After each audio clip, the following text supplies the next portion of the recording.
इसके तो पंख लेके उड़ा चला जाए रे, जहाँ नहीं जाना था ये वही चला हाय रे। उम्र का ये ताना बाना समझ न पाए रे, जुबां पे जो मोह माया नमक लगाए रे, के देखे न भाले न जाने न दाए रे, दिशाहारा केमन वो। Hello everyone, good morning, welcome back to my channel air vlogs. কেমন আছো তোমরা সবাই? আশা করছি সবাই খুব ভালো আছো, আর আমিও ভালোই আছি। সকালবেলা এখন ওই ঘড়িতে টাইম হবে 8টা মতো। ঘুম থেকে উঠে এখন একটু এই বাইরের দিকটাতে এসেছি, ব্রাশ করতে করতেই এসেছি। আর দেখো এই 8টার সময় কতটা রোদ্দুর উঠে গেছে। আজকে সারা দিনে আমি কি করব না করব সেটাই তোমাদের সাথে শেয়ার করব। ভিডিওটা তোমরা দেখতে থাকো, আশা করছি ভিডিওটা দেখতে তোমাদের ভীষণ ভালো লাগবে। এখন ওই ব্রেকফাস্ট নিয়ে চলে এসেছি, আর ব্রেকফাস্টে আছে দেখো একটা কলা আছে, 4টে বিস্কিট আছে, 2টো ওই গুড ডে বিস্কিট আর 2টো হচ্ছে ওই সুগার ফ্রি যেটা থাকে ওই বিস্কিট, আর সাথে 3টে খেজুর আছে। এটা ওই ভাইকে একটুখানি দিয়ে আসছি, আর ও কিন্তু এরপরে মুড়ি টুড়িও হয়তো খাবে। আর এখানে আমার ব্রেকফাস্ট চা আছে, লিকার চা, সাথে এই বাবুজি কেক খেতে আমি বেশ পছন্দ করি। শুধু আমিই না, তোমাদের দাদা ভাইও কিন্তু বাবুজি কেক খেতে পছন্দ করে। আমি ওই একদিন হসপিটালে গেছিলাম, আমাদের যে হসপিটাল আছে ওখানে, তো ওখানেই পাশ থেকে দোকান ছিল, কিনে এনেছিলাম। আর দেখো চাটা খেয়ে নিয়ে এখন কিন্তু বিছানাটাকে আগে গুছিয়ে নেব প্রথমে। এটা আমার প্রতিদিনই সকালবেলা কাজ থাকে। আমি বাড়িতে যদি এখানেও থাকি এই কাজটাই সবার আগে করি, আর যদি আমি শ্বশুরবাড়িতেও থাকি তাহলেও কিন্তু আমি সবার আগে বিছানাটাকেই পরিষ্কার করে নিই সকালবেলা বিছানাটা পরিষ্কার হয়ে গেলে না মনে হয় যে সারাদিনের অনেক বড় একটা কাজ কমপ্লিট হয়ে গেল। আর জানো, আগের দিন রাতে একটা ঘটনা ঘটেছে, আমি আর তোমাদের সাথে ওই রাত্রির 12টার সময় ওই ঘটনাটা শেয়ার করব সেটা ভাবতেই পারিনি। আসলে ওই মুহূর্তে এমন সমস্যার মধ্যে পড়েছিলাম, আমার মাথাতেই ছিল না যে আমি ভিডিও শ্যুট করে রাখবো। তো রাতে হঠাৎ করে দেখি আমরা শুতে যাওয়ার সময়, ঘুমাতে যাওয়ার আগে আমাদের যে বেডের যে ওই গদিটা আছে, ওই যে ম্যাট্রেসটা, তার মধ্যে প্রচুর পিঁপড়ে ভরে গেছে। কিছুদিন আগেই একটা নতুন ম্যাট্রেস আমরা নিয়েছি দাদা ভাইয়ের থেকেই, তো প্রচুর সেখানে পিঁপড়ে। আমরা হয়তো বিছানায় বসে কখনো কিছু খেয়েছি তার জন্যে হতে পারে, প্রচুর পিঁপড়ে। তো সেই ম্যাট্রেসটাকে রাতের মধ্যে বার করে তারপরে হচ্ছে আবার সমস্ত কিছু পরিষ্কার করে তোলা, তো বিশাল বড় একটা কাজ রাতের বেলা। আমাদের ঘুমাতে 1:30 বেজে গেছিলো।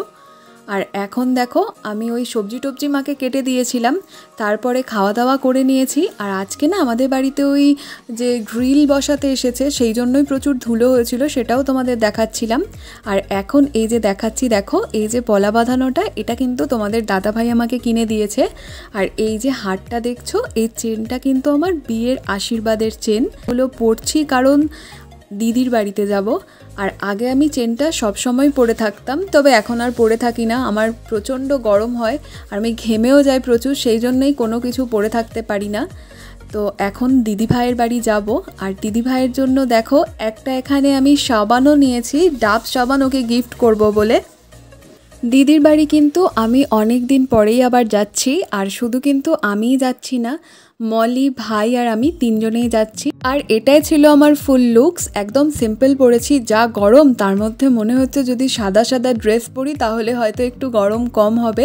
এটা রোদের সময় বেশি কাজ করে, এখন রোদ নেই, এখন বিকালবেলা ওই 4:30 মতো বাজে। তো বেরিয়ে পড়ছি। আর প্রথমে না আমরা ভেবেছিলাম যে আমরা অটো করেই যাব, তো সেটাই বলছি দেখো এখানে। তো একদম রেডি হয়ে গেছি, তাহলে চলো বেরোই। আর ভাইও যাচ্ছে আমাদের সাথে, কিন্তু ভাই ও বাইক নিয়ে যাচ্ছে আর আমি আর মলি যাব। আমরা দুজন এমনি অটোতেই যাচ্ছি আপাতত। অটোতেই আমরা যাব ভেবেছিলাম, কিন্তু ভাই বলল যে তাহলে কিন্তু তোদের আমি আসার সময়ও আনবো না, তোদের দুজনকে আসার সময়ও কিন্তু অটো করেই আসতে হবে। তখন কিন্তু বলবি না যে রাত্রি হয়ে যাচ্ছে তোর সাথে যাব, এরকম করবি না। তো আমরা তিনজনে একসাথেই যাচ্ছি আর একসাথেই ফিরবো। আর দিদিভাইয়ের বাড়ি একদমই কাছে আমাদের বাড়ি থেকে, মানে আমার বাবার বাড়ি থেকে। আমাদের এখানে ডোঙারিয়াতেই আমার দিদির বাড়ি। তো এখন দেখো ডোঙারিয়ার এখানে চলে এসেছি আর মিষ্টির দোকানে এসেছিলাম, তবে মিষ্টি কেনার জন্য আসিনি, কারণ দিদিভাইদের কিন্তু মিষ্টির দোকান আছে। আমি এসেছি একটা কোল্ড ড্রিঙ্কস নেব বলে, তো কোল্ড ড্রিঙ্কস এখানে পেলাম না, সেই জন্য আবার অন্য একটা দোকানে দেখো চলে এসেছি। আর এইখানে এসে কিন্তু আমরা কোল্ড ড্রিঙ্কসটা পেয়েছি, তবে এর আগে কিন্তু বেশ আরও কয়েকটা দোকানে খুঁজছিলাম, সেখানে কোল্ড ড্রিঙ্কস পাইনি। আর এই গরমে না কি নিয়ে যাব মাথাতে আসছিল না, তাই জন্য ভাবলাম যে কোল্ড ড্রিঙ্কসই নিয়ে নিই একটা। আমার দিদিভাইয়ের সাধের অনুষ্ঠান কিন্তু আমি তোমাদের সাথে শেয়ার করেছিলাম, যে বেবি শাওয়ারটা ছিল সেটা। তবে আমার দিদিভাইয়ের ছেলে হয়েছে নাকি মেয়ে হয়েছে সেটা কিন্তু তোমাদের সাথে আমি এখনও শেয়ার করিনি। আসলে আমি ভেবেছিলাম একেবারে ওর রাইস সেরিমনির দিনেই কিন্তু আমি ওর ফেসও রিভিল করব, তোমাদের সাথে সবটাই শেয়ার করব। তো দেখো গল্প করতে করতে এখন কিন্তু দিদিভাইয়ের বাড়ির সামনে চলে এসেছি, আর আমরা কিন্তু এখন গেটের সামনেই ওয়েট করছি।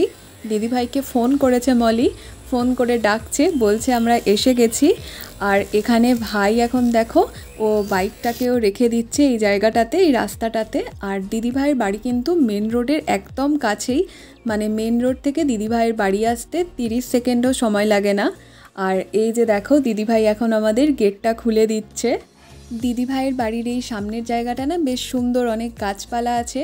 দিদিভাইয়ের বেবি শাওয়ারের দিন আমরা এখানটাতে বসেও ছিলাম, আমি মলি। তোমরা যারা দিদিভাইয়ের ওই বেবি শাওয়ারের ভিডিওটা দেখোনি, আমার চ্যানেলে ভ্লগ ভিডিও পোস্ট করা আছে, তোমরা চাইলে গিয়ে আমার চ্যানেলে দেখে আসতে পারো। আর দিদিভাইয়ের বিয়ের ভিডিওও কিন্তু আছে, তোমরা চাইলে দেখে নিতে পারো। বিয়ের, গায়ে হলুদের, রিসেপশানের সব কিছুর কিন্তু আমি ভিডিও করেছিলাম। আর এখন দেখো আমরা রুমে চলে এসেছি, আর আসতেই দিদিভাই ও নিজে হাতেই একদম চা বানিয়ে ফেলেছে এখানে, আর চায়ের সাথে টাও আছে দেখতেই পাচ্ছ। ভাই, নির্বাণদা ওরা ঘরের মধ্যে বসে গল্প করছে, আর এখানে আমি, দিদিভাই আর মলি তিনজনে আছি, গল্পই করছিলাম। আর দিদিভাইও দেখো ওর একটা বড় কাপে চা নিয়েছে। দিদিভাই সবসময় বড় কাপে করেই চা খায়, ও খায় ওরকম বড় কাপে দেখেছি, আর নির্বাণদাও খায়। এখানেও যখন আসে দেখি যে বম্মা কিন্তু ওদেরকে ওই বড় একটা কাপে করেই চা দেয়। গল্প করতে করতে দিদিভাই বলল যে দে, আমি ভিডিও বানিয়ে দিচ্ছি তোর আর মলির। তো আমরা চাটা খাচ্ছিলাম, আর এখন কিন্তু ভিডিওটা দিদিভাই বানিয়ে দিচ্ছে। আর মলি আর আমি তো সেই জন্যই হাসছিলাম দিদিভাই ভিডিওটা করে দিচ্ছিল বলে। আর তারপরে দেখো এখানে আবার কত কিছু নিয়ে চলে এসেছে নির্বাণদা। এখানে দেখো চিকেন পকোড়া আছে, তার সাথে স্যালাড আর সস তো আছে। এটা কি সস আমি জানি না, মনে হচ্ছে দেখে চিলি সস হতে পারে। আর সাথে কিন্তু এখানে রোলও আছে, দুটো রোল, মানে এখানে ভেবো না আমরা তিনজন এসেছি, দুটো রোল দিয়েছে। ওটা দিদি আর নির্বাণদার, ওটা এগ রোল ছিল। আর এই যে এখানে 3টে রোল আছে দেখছো, এটা কিন্তু চিকেন রোল। আমরা যেদিন গেছিলাম ওই দিন দিদিভাই চিকেন রোল বললো খাবে না, আর সেই জন্যই মনে হয় নির্বাণদাও খায়নি। আর এখানে দেখো সাথে কোল্ড ড্রিঙ্কসও আছে। তবে ভেবো না এখানেই শেষ, আমরা আজকে এসে এত কিছু খেয়েছি, আরও কিন্তু একটা স্পেশাল জিনিস আছে, সেটা একটুখানি পরেই তোমাদেরকে দেখাচ্ছি। তাহলে খেতে খেতে আজকের ভিডিওটাকে এন্ড করি, আর আমি আবার আমাদের ওই 3 বোনের আড্ডায় ফিরে যাই। তোমাদের সাথে দেখা হচ্ছে নতুন কোনো ভিডিও নিয়ে। ততক্ষণ তোমরা ভালো থেকো, সুস্থ থেকো আর আনন্দে থেকো। যদি ভিডিওটা ভালো লেগে থাকে লাইক করো, শেয়ার করো, আর কমেন্ট করে জানিও ভিডিওটা কেমন লাগলো। ভিডিওটা ফেসবুক পেজে দেখে থাকলে পেজটা ফলো করে দিও, আর ইউটিউবে দেখে থাকলে আমার ইউটিউব চ্যানেলটাকে সাবস্ক্রাইব করে দিও। এই যে এখানে দেখো এই 1 প্লেট মিষ্টিটাও কিন্তু ছিল। তাহলে চলো এইবার আসি, টাটা।